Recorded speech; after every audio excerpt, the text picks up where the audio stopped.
आज कुछ 2025 में जेई मेंस में जो प्रॉब्लम्स आए हैं मैथ्स में, उनमें से मैंने कुछ स्ट्रेट लाइंस के प्रॉब्लम्स को सिलेक्ट किया हुआ है और उन्हीं प्रॉब्लम्स को आज हम लोग यहाँ पे बनाएंगे। ठीक है, सॉल्व करेंगे। ज़्यादा प्रॉब्लम्स नहीं है, कुछ 5 या 6 मैंने सिलेक्ट किया हुआ है और उन 5 या 6 प्रॉब्लम्स में से 3-4 प्रॉब्लम अभी हम लोग करेंगे। ठीक है, ऑब्वियसली मैं उस तरह से प्रॉब्लम नहीं करवाता हूँ एकदम मशीन की तरह कि 4 लाइन में मैंने प्रॉब्लम किया ख़त्म। अगर वैसे करवाना होगा तो मैं एक दिन में करवा सकता हूँ 20-25, बट नहीं, मुझे 4 ही करवाऊंगा, 5 ही करवाऊंगा, लेकिन वो पूरी तरह से डिटेल में होगा, उसका डिटेल्ड सॉल्यूशंस होगा ना। अब सबसे जो पहला प्रॉब्लम मैंने सेलेक्ट किया हुआ है वो प्लेन मिरर में जो रिफ्लेक्शन बनता है, इमेज बनता है, उससे रिलेटेड है। ठीक है, तो उस प्रॉब्लम को सॉल्व करने से पहले थोड़ा सा ये जान लेना जरूरी है कि जो इमेज या रिफ्लेक्शन वाला प्रॉब्लम है उसको सॉल्व करने के लिए हमें कौन कौन सी चीज़ों का ध्यान रखना होता है। बड़ा ही सिंपल है। बहुत जगह आपको कहा जाता है कि आप ये कोऑर्डिनेट याद कर लीजिए, वो कोऑर्डिनेट याद कर लीजिए। यहाँ पे ऐसा कुछ भी नहीं है। आपको बस ये कॉन्सेप्ट पता होना चाहिए कि प्लेन मिरर में इमेज बनता किस तरह से है, पहली चीज़, उसका भी थोड़ा सा, और कोऑर्डिनेट जियोमेट्री में या किसी भी तरह के जियोमेट्री में पॉइंट्स का सबसे ज़्यादा महत्व होता है क्योंकि पॉइंट्स ही सब कुछ हमें बताते हैं, राइट। अब लोकस, कोई लोकस बन रहा है तो डेफिनेटली कोई पॉइंट उस लोकस को बनाता है, मूविंग पॉइंट, तो सारा कुछ पॉइंट से रिलेटेड है। तो अगर प्लेन मिरर में जो रिफ्लेक्शन बनता है तो मैथ्स में जब हम कोऑर्डिनेट जियोमेट्री में रिफ्लेक्शन इमेज वाला प्रॉब्लम बनाते हैं तो वहां पे पॉइंट्स किस तरह से मिरर के पीछे बन रहा है ना, वो हमें ध्यान में रखना जरूरी है। अगर वो हमने जान लिया तो फिर प्रॉब्लम में कोई दिक्कत नहीं है, हमें कुछ सीखने की जरूरत नहीं है। अब देखिए, जो सबसे इंपॉर्टेंट चीज होता है प्लेन मिरर वाले प्रॉब्लम का या मिरर वाले प्रॉब्लम का, ठीक है, क्योंकि यहाँ पे आपको प्लेन मिरर वाला ही प्रॉब्लम पूछा जाता है मैथ्स में, कोऑर्डिनेट जियोमेट्री में। तो इस तरह के प्रॉब्लम में जो सबसे इंपॉर्टेंट चीज होती है वो एक ही चीज होती है जिसको आपको याद रखना होता है, वही मैं सबसे पहले यहाँ पे बता रहा हूं। मान लीजिए कि ये आपका कोई मिरर है, ठीक है, ये कोई प्लेन मिरर है, ये कोई ऑब्जेक्ट है, यहां पे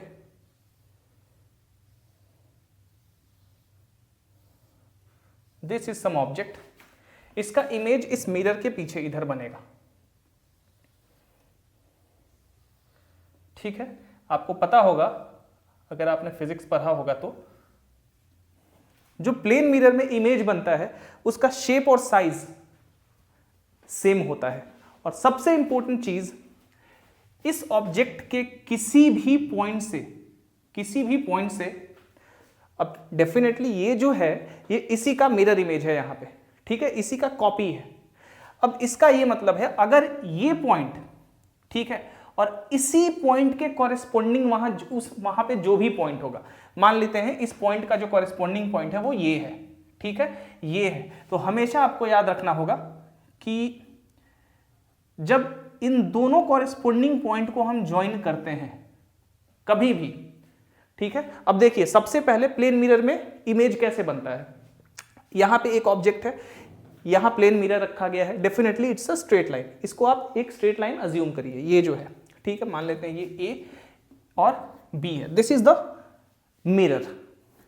अब जैसे ही ये एक ऑब्जेक्ट है, मिरर के पीछे इसका इमेज बना, ठीक है।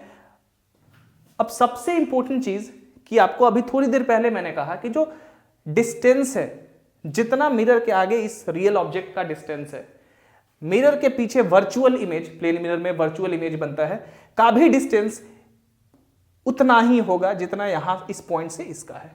अब दो कॉरेस्पॉन्डिंग पॉइंट को मैंने मिलाया, मैंने इस पॉइंट का जो कॉपीड पॉइंट है वो यहां ये वाला है। अगर इन दोनों पॉइंट्स को मैं मिलाता हूं तो हमेशा याद रखिएगा कि जो मिरर पे जहां इंटरसेक्ट करता है ये लाइन, इन दोनों को मिलाने वाला लाइन, वो पॉइंट यानी कि ये पॉइंट जहां मिरर को इंटरसेक्ट कर रहा है ये लाइन, वो हमेशा इस वाले लाइन को बाइसेक्ट करता है। क्या करता है? बाइसेक्ट करता है। तो हमेशा ये डिस्टेंस मान लेते हैं ये P है और ये Q है और ये डिस्टेंस ये जो है मेरा M है। तो always PM is equal to QM। This is the most important thing about image और रिफ्लेक्शन ऑफ प्लेन मिरर। ये चीज आपको याद रखना है, दैट्स इट। उसके बाद आपको कुछ भी नहीं याद रखने की जरूरत है, ठीक है, ये हमेशा याद रखिएगा।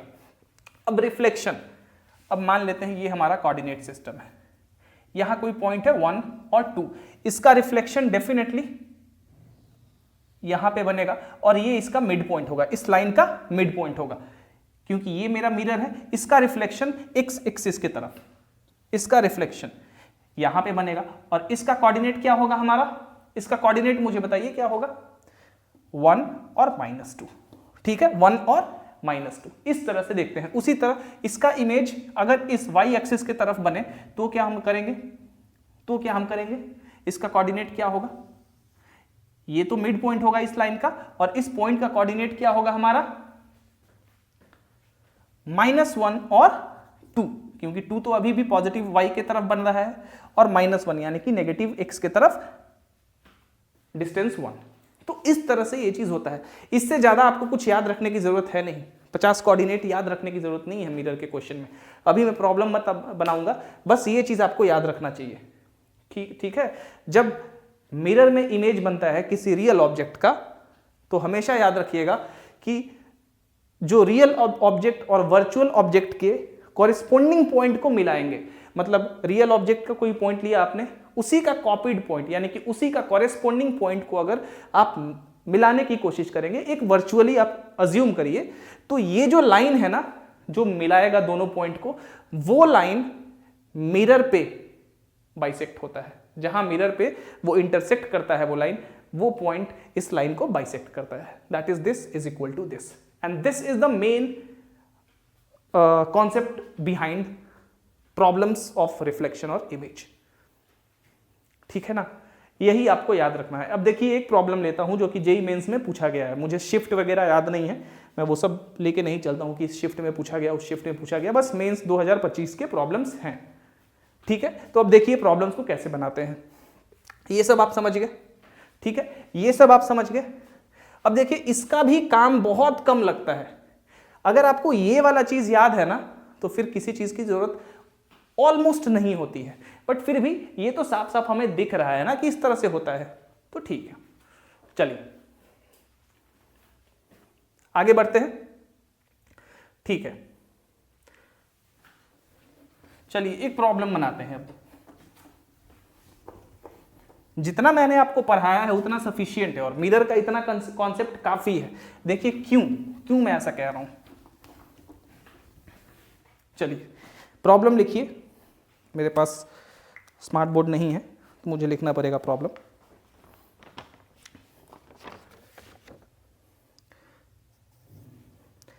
Let the triangle PQR, let the triangle PQR be the image of the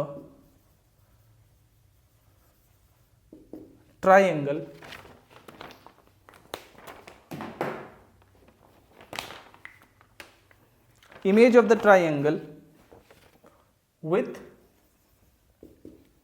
vertices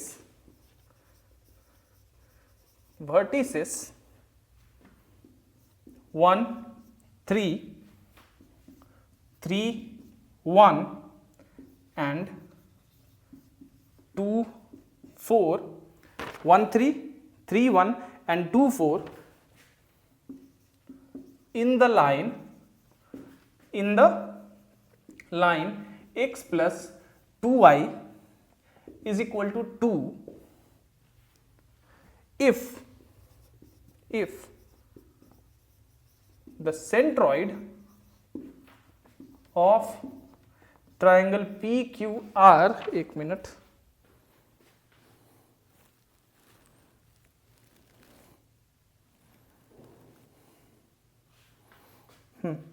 the centroid of the triangle PQR is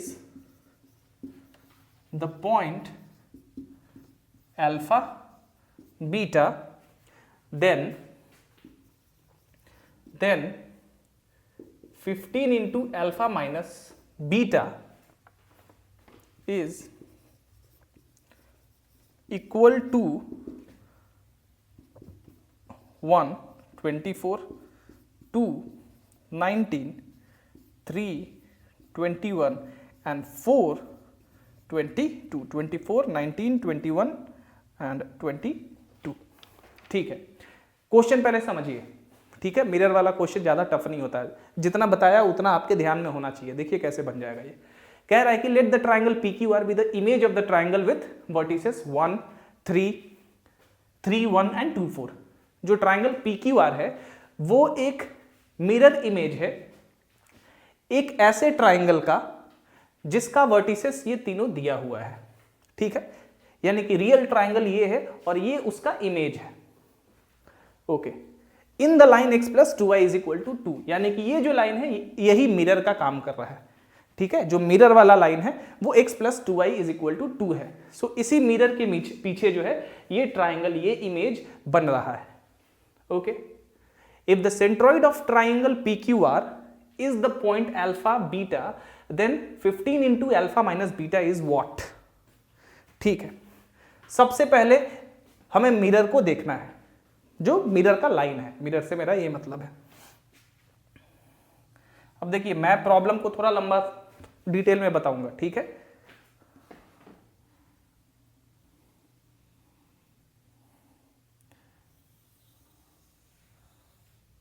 because मेरा मेन पर्पस है आपको समझाना। अब चलिए, x plus 2y is equal to 2, ये मेरा मिरर है। ये कैसा लाइन है? जिसका स्लोप -1/2 है। ठीक है, जो गिवन लाइन है, गिवन लाइन यानी कि मिरर, वो क्या है? x plus 2y is equal to 2। ठीक है, दैट इसलिए इसका स्लोप क्या होगा? Slope of this line is equal to क्या हो जाएगा? स्लोप इस लाइन का क्या हो जाएगा मुझे बताइए? -1/2। साफ साफ है, y is equal to mx plus c के फॉर्म में लिख के ले लीजिए, आपको यही स्लोप मिलेगा। ठीक है, स्लोप -1/2 है, ये x एक्सिस है और ये y एक्सिस है। अब एग्जैक्ट फिगर नहीं बना पाऊंगा, उतना जगह नहीं है मेरे पास। अब मान लेते हैं कि y को 0 रखते हैं। y को 0 रखेंगे यहाँ पे, तो x कितना आ जाएगा मेरा? 2 आएगा, यानी कि x को कहीं यहाँ पे कट कर रहा होगा। मान लेते हैं कि यहाँ पे कट कर रहा है x को। ठीक है, और अगर x 0 रखेंगे तो y कितना आ जाएगा हमारा? y कितना आ जाएगा? x 0 रखा तो y कितना आ गया? 1। y कितना आ गया? 1। मान लेते हैं कि यहाँ पे सो ये लाइन कुछ इस तरह से होगा, इस तरह से होगा। This is the mirror, this line is the mirror. x plus 2y is equal to 2। ठीक है, कहां कहां कट कर रहा है? एक तो यहां पे कट करेगा 2 और 0, और एक यहां पे कट करेगा। क्या कोऑर्डिनेट है इसका? 0 और 1। ठीक है, ये हमारा मिरर है। ओके, अब एक ऐसा ट्राइंगल लीजिए जिसका कोऑर्डिनेट 1 और 3 हो। 1 और 3 मान लेते हैं, यहां पे 1 हो और 3 यहां पे है, यहां पे है, ये है। मान लेते हैं कि 1 और 3। ठीक है, सबसे पहले इस कोऑर्डिनेट को देखिए। ठीक है, I am trying to explain you everything in detail. सबसे पहले इस कोऑर्डिनेट को देखना है। ये कितना है? 1 और 3। चलिए ठीक है, इसका डेफिनेटली कहीं इमेज बनेगा। P जो है, P डेफिनेटली इसी पॉइंट का इमेज है। अब P कहां बनना चाहिए? ये मिरर है, मिरर के पीछे कहीं P बनेगा। ओके, एक चीज और मैंने आपको बताया था, जैसे ये मिरर है, यहां कोई ऑब्जेक्ट आपने रखा और इसी का इमेज अगर यहां पे ऐसे बना और कोई इसका पॉइंट, रियल ऑब्जेक्ट का पॉइंट लें और वर्चुअल ऑब्जेक्ट के कॉरेस्पॉन्डिंग पॉइंट से उसको मैच कराएं, मिलाएं, यानी कि तो ये डिस्टेंस और ये डिस्टेंस बराबर होता है, यानी कि ये पॉइंट हमारा मिड पॉइंट होता है इस लाइन का। एक चीज और, ये जो लाइन होता है ना, जो मिरर पे इंटरसेक्ट करता है, ये वाला लाइन, ये परपेंडिकुलर होता है, हमेशा याद रखिएगा। That is the mirror is bisecting this line at this point at right angles. तो ये परपेंडिकुलर होता है, इस चीज को भी आपको ध्यान रखना है बस। ठीक है, चलिए ओके, ठीक है। मान लेते हैं कि ये पॉइंट ए है और ए का ही इमेज है पी, ए बी सी, और इमेज है पी क्यू आर, ए का पी, बी का क्यू और सी का आर। ठीक है, अब एक और पॉइंट है 3 और 1, यानी कि x3 और y1। मान लेते हैं यहां पे ये पॉइंट है, यहां पे है 3 और 1, ये b है मेरा।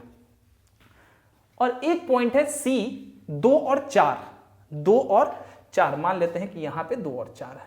ठीक है, ये है 2 और 4, ये c है। तीनों को सबसे पहले आप मिला दीजिए।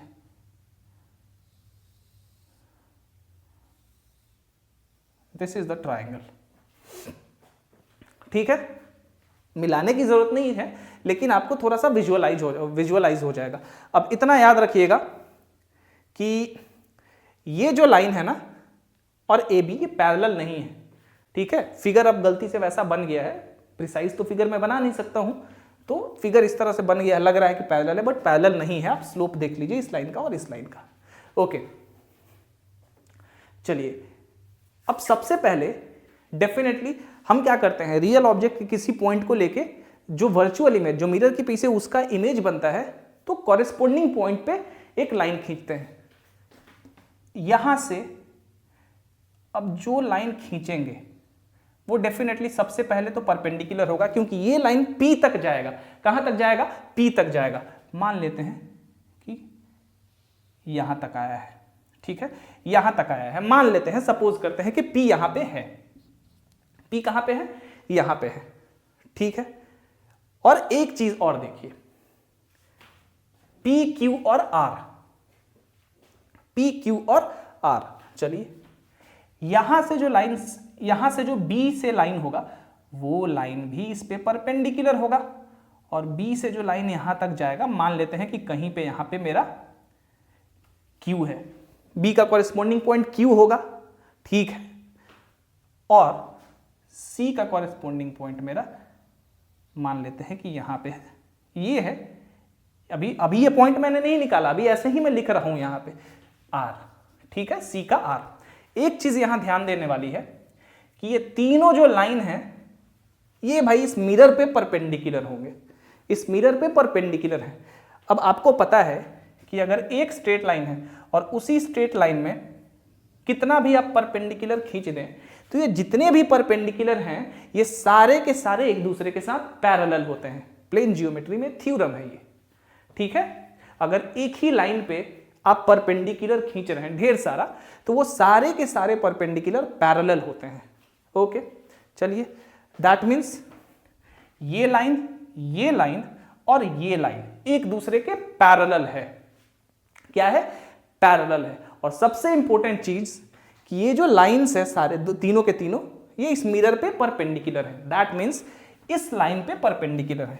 अब इसको आप दो तरीके से बना सकते हैं।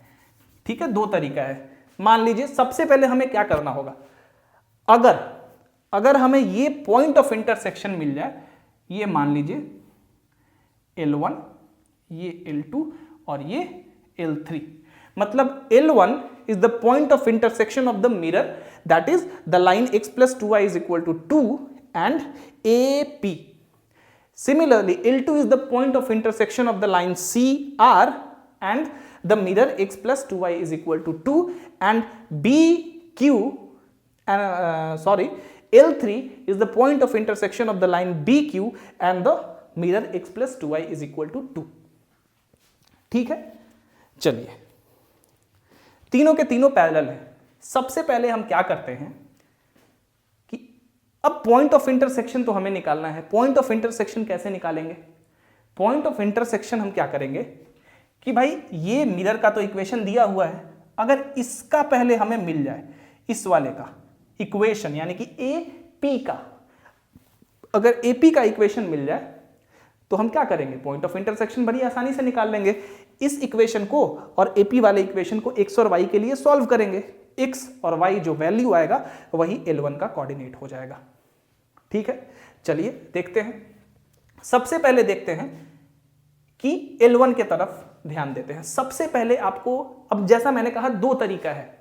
अब कोई भी लाइन आपको पता है, फिर से मैं रिपीट कर रहा हूं, लगभग ऑलमोस्ट सारे के सारे क्लासेस में मैंने रिपीट किया है कि अगर कोई गिवन लाइन है ax plus by plus c is equal to 0, तो इस लाइन के परपेंडिकुलर जो लाइन आप लिखते हैं वो क्या लिखते हैं, bx minus ay plus d is equal to 0।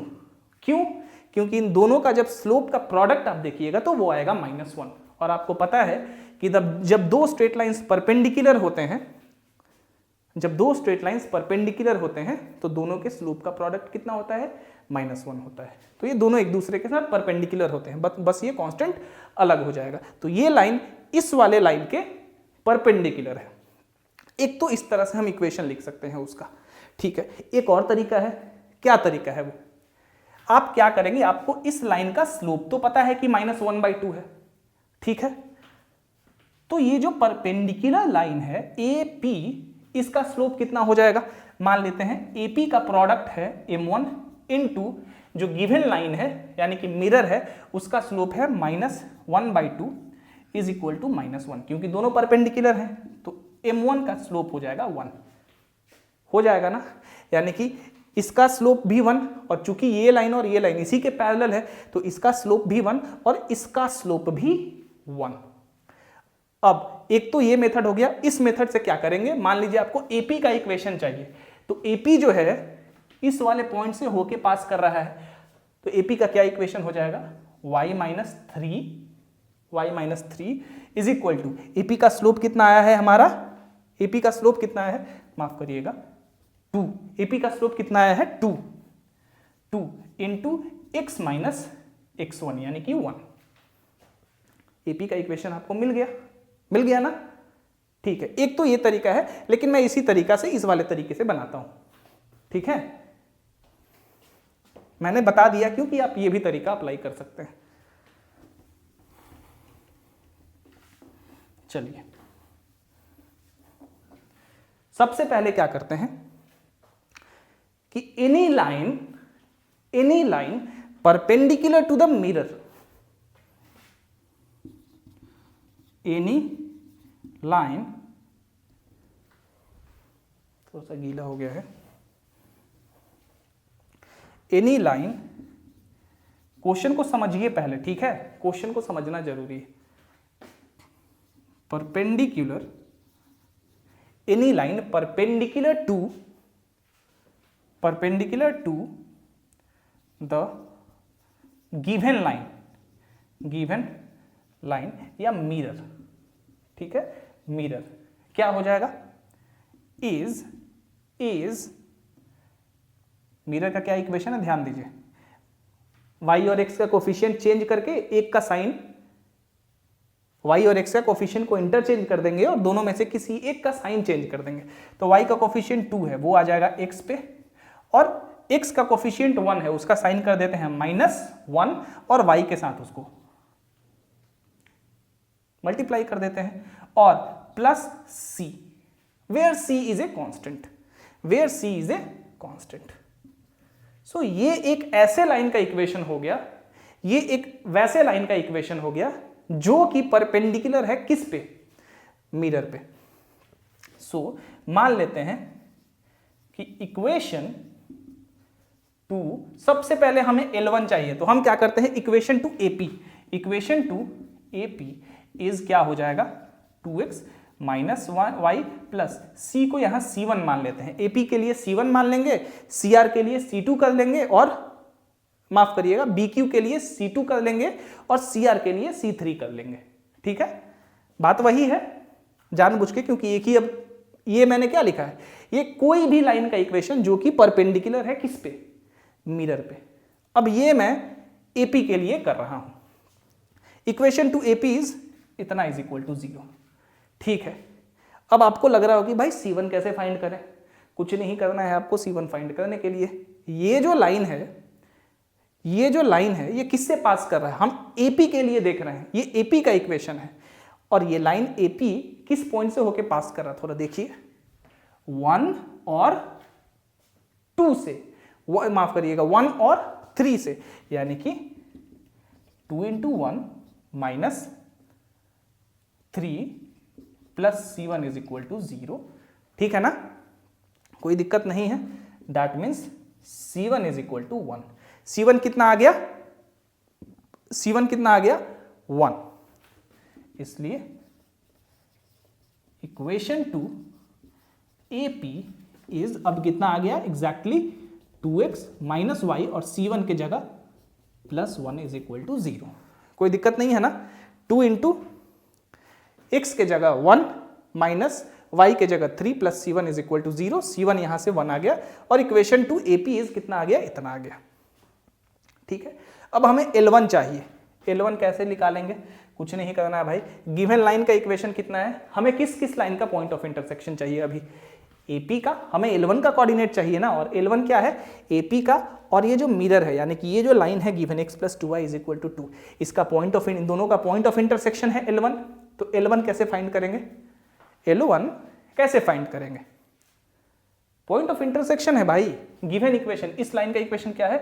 x plus 2y minus 2 is equal to 0। AP का इक्वेशन क्या है? 2x minus Y plus 1 is equal to 0। ठीक है, यहां पे इन दोनों को जब सॉल्व करेंगे हम लोग, क्रॉस मल्टीप्लीकेशन से सॉल्व कर लेते हैं, तो x by 2 minus 2 is equal to y by x by, ठीक है, y by minus 4 minus 1 is equal to 1 by minus 1 minus 4।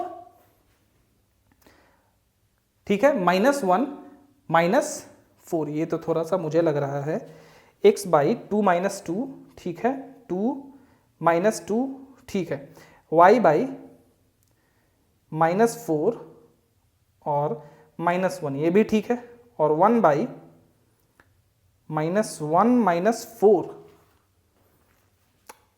हाँ ठीक है, ठीक है, ठीक है, ठीक है, ठीक है, कोई दिक्कत नहीं है, बिल्कुल सही है। यानी कि x is equal to, x इस वाले को और इसको इक्वेट करेंगे तो x बाई 0, यानी कि x इज इक्वल टू, तो 0 आ गया मेरा, और जब इसको और इसको इक्वेट करेंगे तो y इज इक्वल टू 1 आएगा। सो इसलिए L1 का कोऑर्डिनेट कितना हो गया? 0 और 1। अब आप यहां से P का कोऑर्डिनेट निकाल सकते हैं, यहां से P का कोऑर्डिनेट निकाल सकते हैं, आसानी से निकाल सकते हैं। ठीक है, चलिए निकाल लेते हैं। याद रखिए, अब यहां पे इस पॉइंट पे बाइसेक्ट हो रहा है, यानी कि AL1 is equal to L1P। क्यों भाई? क्योंकि ये मिरर है और P तो इस पॉइंट का इमेज है यहां पे, यानी कि L1P is equal to L1A। तो L1 जो है AP को 1:1 के रेशियो में डिवाइड कर रहा है भाई। सेक्शन फॉर्मूला लगा देंगे। मान लेते हैं P का कोऑर्डिनेट है हमारा x1 y1। ये सब एग्जाम में आप रफ में करिएगा तो इतना टाइम नहीं लगेगा आपको, ठीक है ना। एग्जाम में आपको रफ करना है सब में, तो इतना कुछ नहीं आप नहीं करिएगा। मैं यहाँ पे सारा कुछ एक्सप्लेन कर रहा हूँ तो मुझे ऐसे ही बताना होगा आपको, ठीक है। ये लंबा लग रहा है बट ये लंबा नहीं होगा आपका जब आप सॉल्व करने लगिएगा इसको तो, ठीक है। चलिए, सो L1 का कोऑर्डिनेट इतना आ गया। अब L1 का कोऑर्डिनेट 0 1 आ गया, ठीक है भाई। सेक्शन फॉर्मूला लगाएंगे, लिख लीजिए, लिखते जाओ आप सब कुछ। फ्रॉम सेक्शन फॉर्मूला यहां से ध्यान दीजिए, L1 क्या कर रहा है? L1 का कोऑर्डिनेट 0 और 1 है, ओके। तो L1 यानी कि x कोऑर्डिनेट किसके बराबर है भाई? x कोऑर्डिनेट किसके बराबर है? x1 प्लस 1/2, 1:1 में डिवाइड कर रहा है। So x1 is equal to -1, x1 is equal to -1 and y coordinate L1 का कितना है? 1 is equal to y1 plus 3 divided by 2, y1 is equal to कितना आ जाएगा? भाई y1 भी -1 ही आ जाएगा, y1 भी -1 ही आएगा। सो p का कोऑर्डिनेट अब हमारा कितना हो गया, -1 -1। ठीक है, यानी कि हमारा एस्टिमेट सही था, -1 -1। कोई दिक्कत नहीं है।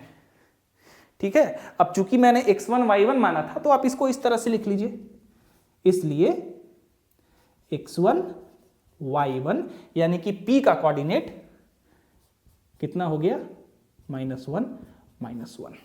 ठीक है ना, ताकि आपको फ्यूचर में कभी आप भूलिए नहीं। चलिए इसको करिए।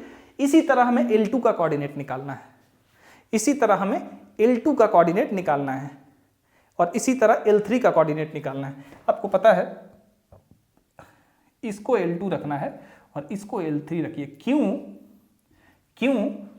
क्योंकि भाई A, B और C, A का इमेज P और B का इमेज Q, तो A B पहला दूसरा, इसलिए उससे भी कोई दिक्कत नहीं होता, लेकिन थोड़ा सा आपको पता है ना, नेमिंग थोड़ा सा अच्छे से सिंबल दिया जाता है। चलिए इसको आप कर लो पहले, फिर मैं आगे बढ़ूंगा। ठीक है, इसका कोऑर्डिनेट हमारा निकल गया P का, दैट्स इट। P का काम खत्म हो गया। इरेज करूंगा इस पोर्शन को मैं पूरा, करूं?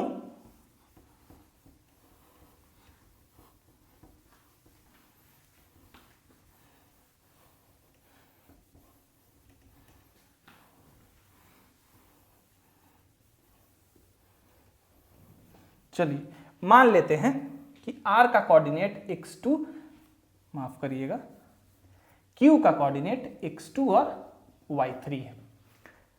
ठीक है भाई,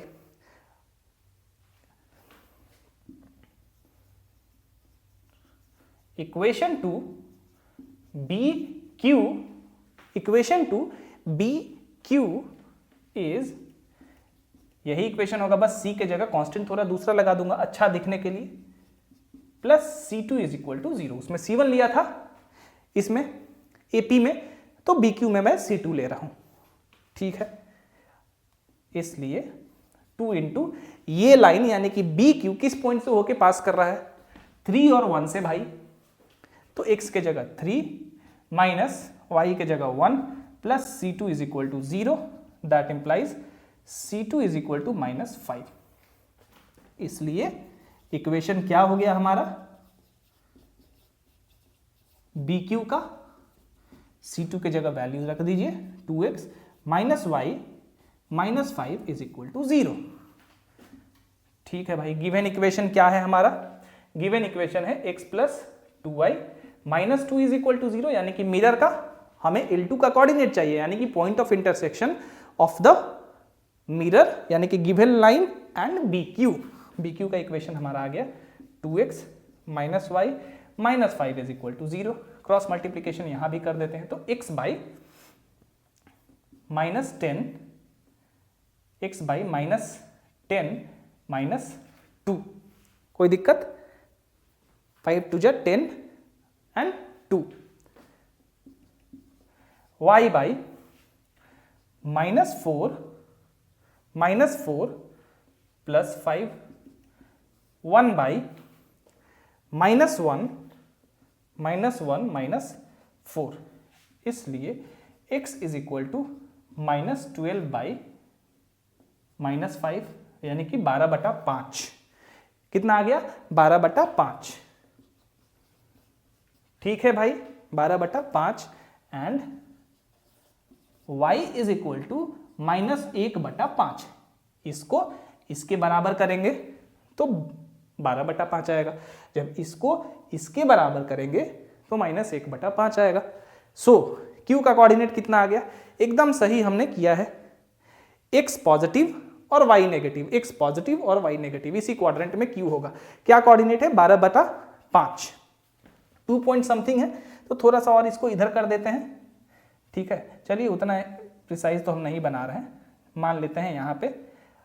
सबसे पहले हम, ये किसका कोऑर्डिनेट है, ध्यान रखिए, ये L2 का कोऑर्डिनेट है। किसका कोऑर्डिनेट है, L2 का है, इसलिए coordinates of L2 is equal to 12/5 minus 1/5। ठीक है, 12/5 माइनस 1/5। अब हमें निकालना है इसका कोऑर्डिनेट, इसका कोऑर्डिनेट ये क्या है, Q। Q का कोऑर्डिनेट मान लेते हैं x2 y2 है। ठीक है ना, Q का कोऑर्डिनेट्स क्या है, x2 y2 है। उसी तरह से L2 भाई क्या है, इस मिरर पे परपेंडिकुलर है। अब BL2 is equal to L2Q, क्योंकि भाई Q B का इमेज है, इसलिए आपने देखा है। तो L2 का x कोऑर्डिनेट कितना है, 12/5। 12/5 is equal to x2 plus 3 divided by 2। ठीक है, that implies x2 plus 3 is equal to 24/5। x2 is equal to 24/5 minus 3 is equal to 24 minus 15, यानी कि 9/5। x2 आ गया 9/5। उसी तरह माइनस 1/5 यानी कि L2 का y coordinate is equal to y2 plus 1/2। कितना हो गया, y2 is equal to minus 2/5 minus 1 is equal to minus 7/5, minus 7/5। तो यहां उसके नीचे लिख लीजिएगा। इसलिए x2 y2 का जो कोऑर्डिनेट है वो कितना हो गया, 9/5 माइनस 7/5। ठीक है, 9/5 माइनस 7/5। ठीक है, इसको यहां पे आप लिख लीजिए पहले। 9/5 माइनस 7/5। इसी तरह हम कोऑर्डिनेट निकालेंगे इस पॉइंट का, R का। ठीक है, R देखते हैं कहां जाता है, उसके बाद इसको बढ़ा के PQR अपना ट्राइंगल बना लेंगे हम लोग। ठीक है ना, चलिए इरेज करूंगा इसको फिर मैं।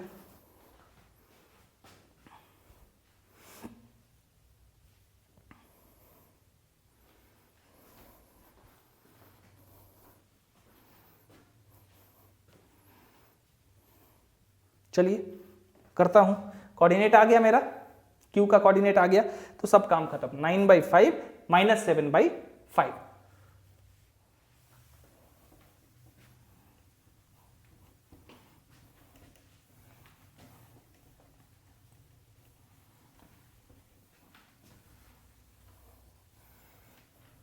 ठीक है, अभी R को मान लेते हैं यहीं पे, अपना बढ़ा घटा लेंगे। ठीक है, R x3 y3 है। ठीक है, हमें L3 चाहिए, तो इसलिए इक्वेशन टू CR इज क्या हो जाएगा, CR का इक्वेशन हमारा 2x minus Y plus C1 is equal to 0। इसलिए 2 इंटू कहां से पॉइंट, किस पॉइंट से पास कर रहा है CR, 2 और 4 से, तो x के जगह 2 माइनस y के जगह 4 plus C1 is equal to 0। C1 is equal to 0, इसलिए equation to CR is 2x minus Y is equal to 0, क्योंकि C1 0 हो गया हमारा। नाउ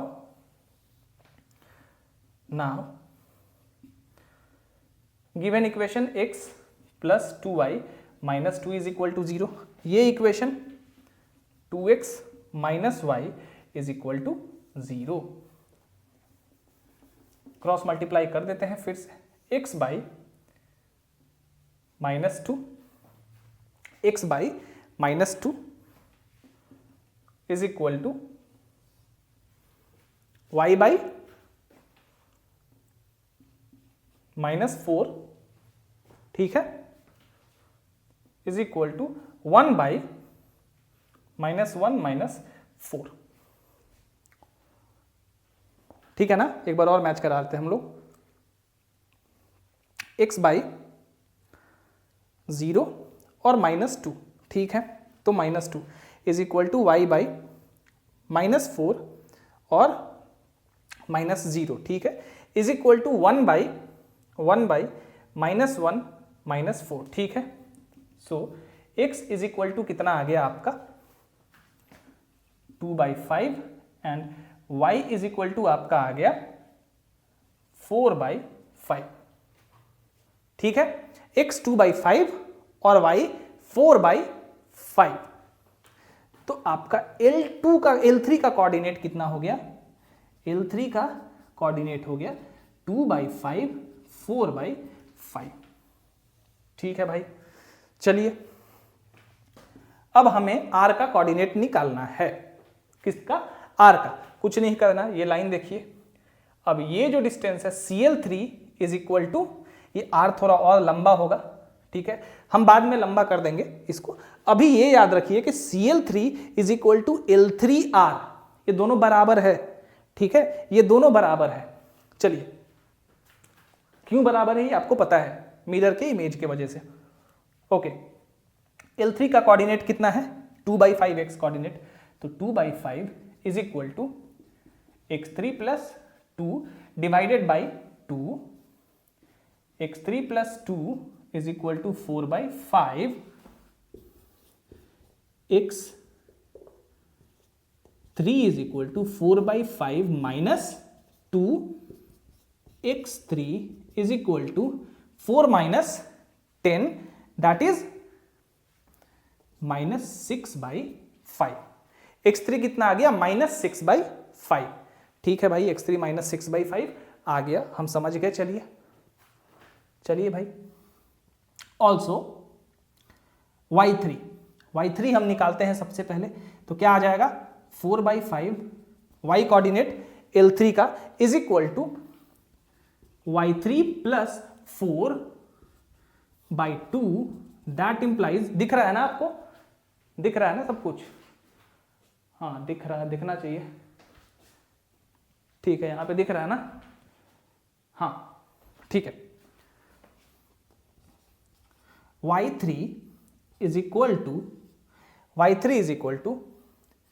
8/5 माइनस 4, 8/5 माइनस 4, तो y3 कितना आ जाएगा आपका?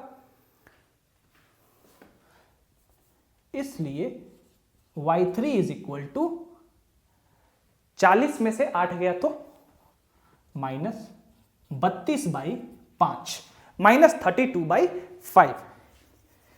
देयरफॉर x3 y3 का जो कोऑर्डिनेट हो गया वो कितना हो गया? -6/5 और -32/5, ठीक है, -32/5। x भी नेगेटिव है, y भी नेगेटिव है, और थोड़ा लंबा जाएगा, ये इस क्वाड्रेंट में कहीं पे आ जाएगा, ठीक है। चलिए एक बार और मैच करा लेते हैं कि सब कुछ ठीक हमने किया है ना। Okay, 2/5 is equal to x3 plus 2 divided by 2, so x3 is equal to 4/5 minus 2 and x3 is equal to -6/5, ठीक है, 10 - 10 -6/5। उसी तरह 4/5 is equal to y3 plus 4/2, तो y3 इज इक्वल टू हो गया 8/5 माइनस 4, तो अरे रे यहां पे ये क्या किया मैंने, देखिए भाई थोड़ा सा यहां पे गड़बड़ हो गया है। y3 इज इक्वल टू 5 4 20 होता है ना, मैं 5 को 8 से मल्टीप्लाई कर दिया था मैंने, तो 20 - 8 यानी कि -12/5, तो y3 कितना हो गया आपका? -12/5। अब ठीक है ना, अब ठीक है, -12/5। ठीक है, आगे बढ़ते हैं अब।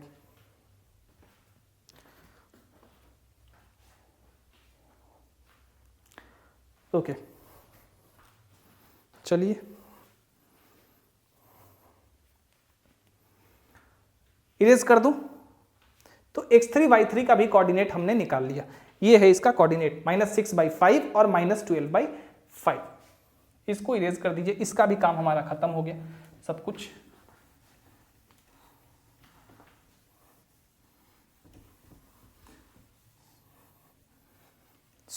ये जो r है, थोड़ा सा इसको इस क्वाड्रेंट में हम लोग लेके आ जाते हैं क्योंकि दोनों नेगेटिव है। मान लेते हैं यहां पे r है। r का कोऑर्डिनेट कितना है भाई?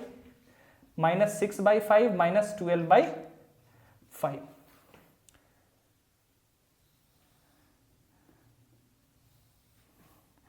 ये हो गया इसका मिरर इमेज। अब इसका सेंट्रॉइड क्या है PQR का? अल्फा और बीटा। अब कुछ प्रॉब्लम में बचा है? कुछ भी नहीं बचा है। अल्फा इज इक्वल टू क्या हो जाएगा हमारा? x1 + x2 + x3/3। इस ट्राइंगल का सेंट्रॉइड -1 -6/5 माफ करिएगा +9/5 डिवाइडेड बाई 3 कितना हो गया? -5 -6 +9 डिवाइडेड बाई 5 दिया 15 -11 + 9 -2/15। Beta is equal to y1 + y2 + y3/3। y1 -1 y2 माफ करिएगा -7/5। वैसे उसको भी लिखेंगे तो कोई दिक्कत नहीं होगा, यहाँ पे लिखा था उससे कोई फर्क नहीं पड़ता है। और y3 9/5 नहीं y3 -12/5। ये है मेन बात है। इस तरह से ट्राइंगल गया है ना तो थोड़ा सा कंफ्यूजन हो जाता है। By 3 is equal to -5 -7 -12 divided by 3 -24/3। हमसे क्या पूछा जा रहा है भाई? 15 into alpha minus beta. 15 into alpha minus beta is equal to 15 into alpha कितना है? -2/15 -2/15। बीटा कितना है? -24/3 माइनस पहले से तो +24/3। 15 15 माफ करिएगा 15 होगा ना, 5 भी तो नीचे आके मल्टीप्लाई हो जाएगा तो यहाँ 15, ठीक है ना। यहाँ पे 24/15, यहाँ पे 24/15। 15 15 कट जाएगा, ऊपर में 24 में से 2 गया तो +22। 22 है ऑप्शन में आपका, 22 4। This is the answer. ठीक है, तो आपने देखा इस तरह से प्रॉब्लम बनाते हैं। अब इसको जब आप रफ में बनाइएगा तो आप कैसे करिएगा? फटाफट आप इसका इक्वेशन निकाल लीजिएगा, फटाफट वैल्यू सब्स्टिट्यूट करके आप इसका कोऑर्डिनेट निकाल लेंगे। ठीक है, 1 2 लाइन इसमें, 2 लाइन इसमें, 2 लाइन इसमें, 6 लाइन उतना तो देना पड़ेगा। क्योंकि बुक में जो आप सॉल्यूशन देते हैं वो बिल्कुल, वो तो भाई उनको एक बार सॉल्व करके वो मशीन से वहां छाप देना है, क्योंकि उनको स्पेस भी सेव करना होता है। ठीक है, so this is the detailed solution. इस तरह से बनाया जाता है इमेज वाला। कोई भी प्रॉब्लम आप इस तरह से बना सकते हैं। और जैसा कि मैंने आपको कहा था, वो जो मिड पॉइंट वाला कॉन्सेप्ट है वो सबसे ज्यादा इंपॉर्टेंट है। ठीक है, इसलिए अब बहुत बच्चे क्या करते हैं कि एक इमेज यहां क्या करेंगे, लिख देंगे 1 और 3 या 3 और 1। ऐसे नहीं होता है भाई, इस तरह से नहीं होता है। ठीक है, आपको थोड़ा सा दिमाग लड़ाना होगा। यहां पे कुछ भी नहीं करना, आप मिरर खींचिए, बस इक्वेशन निकालिए। ध्यान रहे कि ये पॉइंट हमेशा मिड पॉइंट होता है। मिरर पे जो पॉइंट टकराता है ऑब्जेक्ट के कॉरेस्पॉन्डिंग पॉइंट से और रियल ऑब्जेक्ट के किसी पॉइंट से, मिरर इमेज का जो कॉरेस्पॉन्डिंग पॉइंट होता है, जब उन दोनों पॉइंट को हम किसी लाइन से मिलाना चाहें तो वो जो वर्चुअल लाइन होता है ना, वो हमेशा जहां पे मिरर को टच करेगा वहां पे 90 डिग्री पे बाइसेक्ट होता है। वो यही चीज आपको याद रखना है। यही सीन हमने L1 के पास देखा कि बाइसेक्ट हो रहा है 90 डिग्री पे, L2 के पास भी यहां और L3 के पास भी। That's it.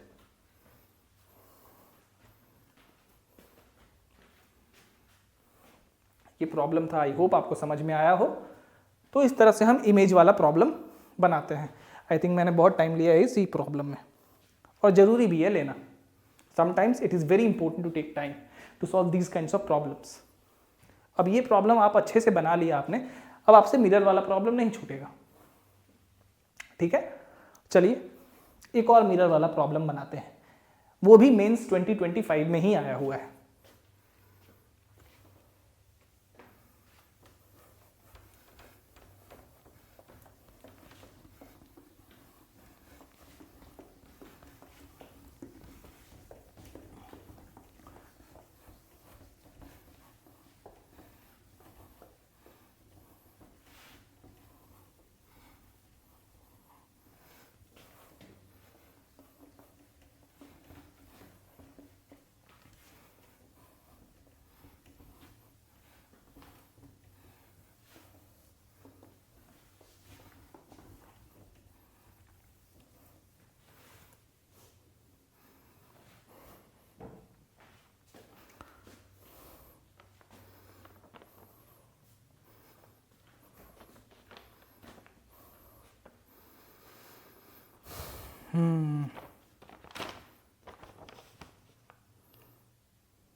अब ये प्रॉब्लम देखते हैं 5 नंबर। मेरे में 5 नंबर है, आपके लिए कोई नंबर नहीं है, आपके लिए 2 नंबर, क्योंकि 1 नंबर बनाया था। द लाइन्स एक्चुअली मैंने क्या किया ना, मैंने प्रॉब्लम को लिख लिया है, लेकिन ये नहीं लिखा है कि किस शिफ्ट का है, कब का है। ठीक है, क्योंकि भाई जल्दी जल्दी लिखना पड़ता है, मुझे जल्दी जल्दी लिख के क्लास भी लेना पड़ता है। अब कोई स्मार्ट बोर्ड नहीं है मेरे पास कि मैं सेव करके वहाँ से करता जाऊँ। So the lines 3x minus 4y minus alpha is equal to 0,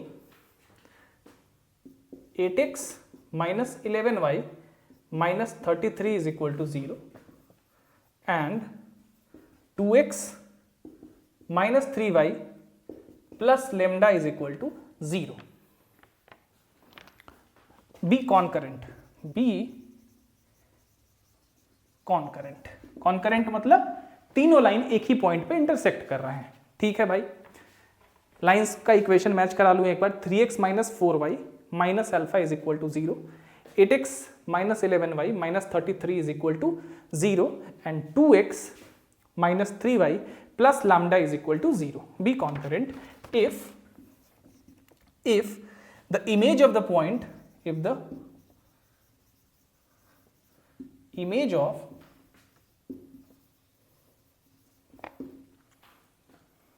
of the point in the line 2x minus 3y plus lambda is equal to 0 is 57 by 13 minus 40 by 13, then modulus of lambda into alpha is equal to 184, 2, 113, 3, 91 and 4, 101. Okay, कह रहा है कि 3 straight lines है, ये और ये तीनों क्या है, कॉन्करेंट है। चलिए भाई, तीनों कॉन्करेंट है। कॉन्करेंट का कंडीशन क्या होता है, आपको पता है कि कॉन्करेंट का कंडीशन होता है कि a1, a2, a3। a1 क्या है, x का कोफिशिएंट, a2 क्या है, इस बार दूसरे इक्वेशन में x का कोफिशिएंट, और a3 क्या है, तीसरे में x का कोफिशिएंट। तो 3 और 8 और 2, ठीक है। उसके बाद उसी तरह b1, b2, b3 सब में y का कोफिशिएंट -4, -11 और -3y।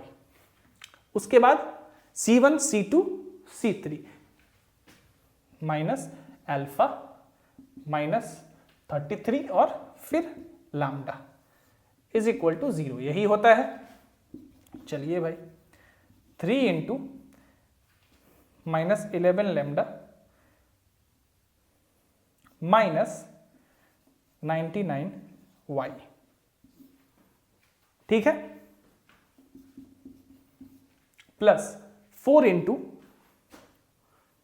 8 लैम्डा प्लस 66, ठीक है, minus alpha into minus 24y plus 22, ठीक है।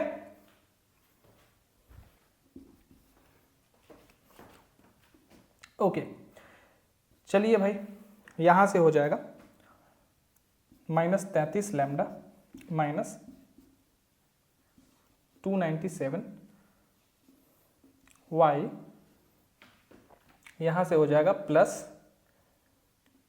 32 lambda plus 264 plus 24 alpha into Y,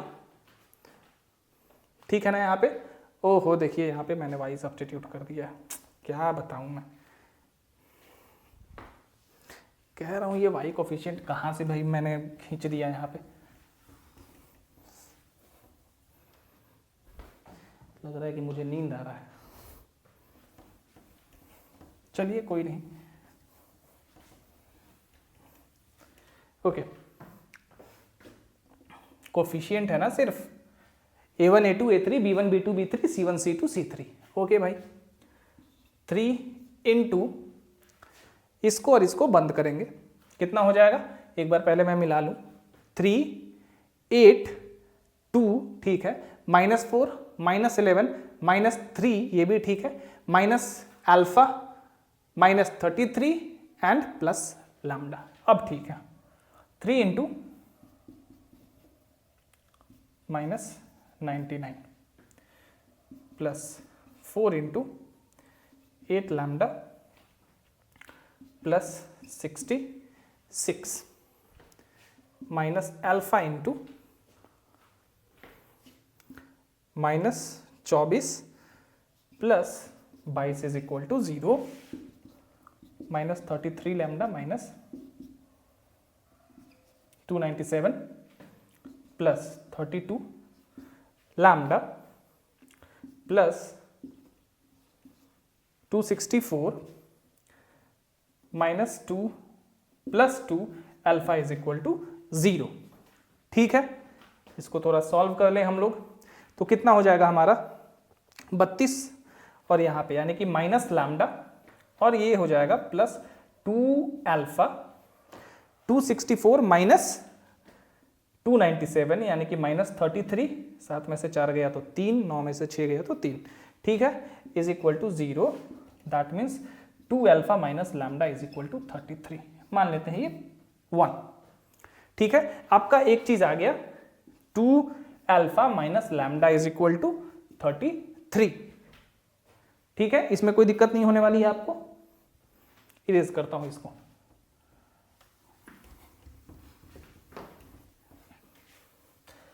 अब चलिए भाई, अब क्या कह रहा है कि if the image of the point in the line this is, if the image of the point, कोई पॉइंट दिया हुआ है क्या,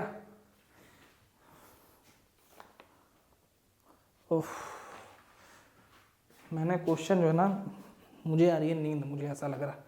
चलिए कोई नहीं, इस क्वेश्चन को मैं फिर से लिखूंगा और फिर से बनाऊंगा।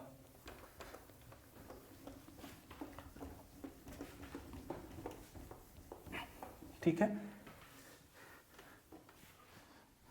क्योंकि कोई कंफ्यूजन नहीं होना चाहिए, फिर से लिखना होगा। Question number 2, the lines 3x minus 4y minus alpha is equal to 0, 8x minus 11y minus 33 is equal to 0, and 2x minus 3y plus lambda is equal to 0 be concurrent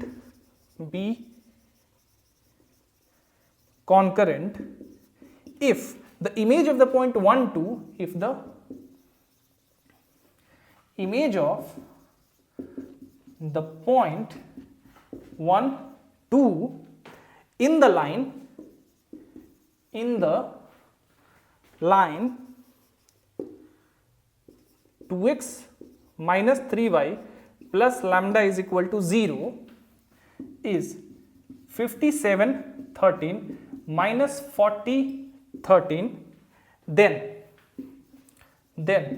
modulus of alpha into lambda is equal to 1, 84, 2, 113, 3, 91 and 4, 101। ठीक है भाई, तीनों straight lines concurrent है, वही काम करते हैं। अब थोड़ा एक्टिव में होके करता हूं, पानी भी पी लूं थोड़ा।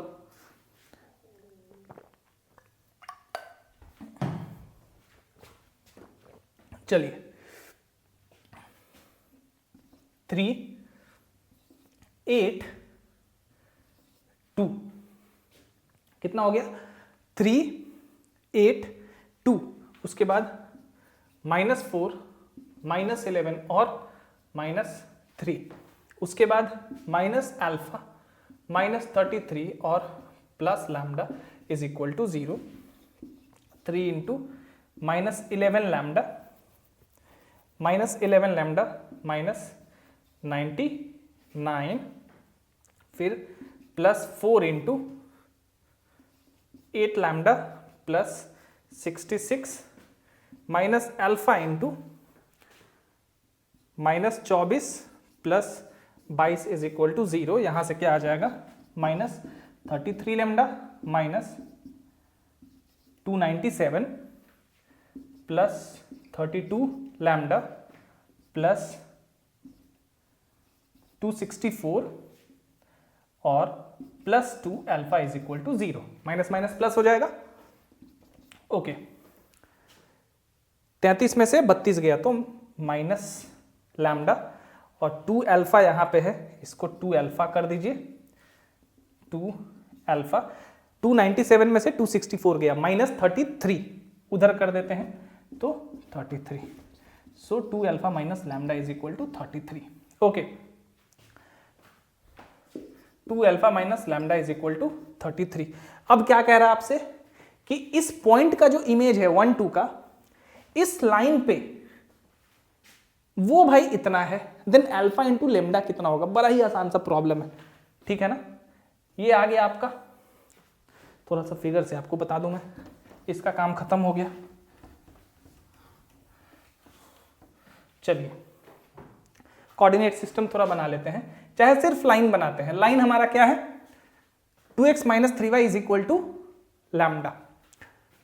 अब कह रहा है कि इस पॉइंट का इमेज, इस पॉइंट का इमेज जो है, if the image of the point 1 2 in the line this is इतना। समझ में आया आपको? मान लेते हैं कि ये जो लाइन है ये कुछ इस तरह से है, ठीक है, इस तरह से है ये लाइन, और 1 2 मान लेते हैं यहां पे 1 2, ठीक है, 1 2। अब इस लाइन पे इसका इमेज कितना है? कितना है भाई?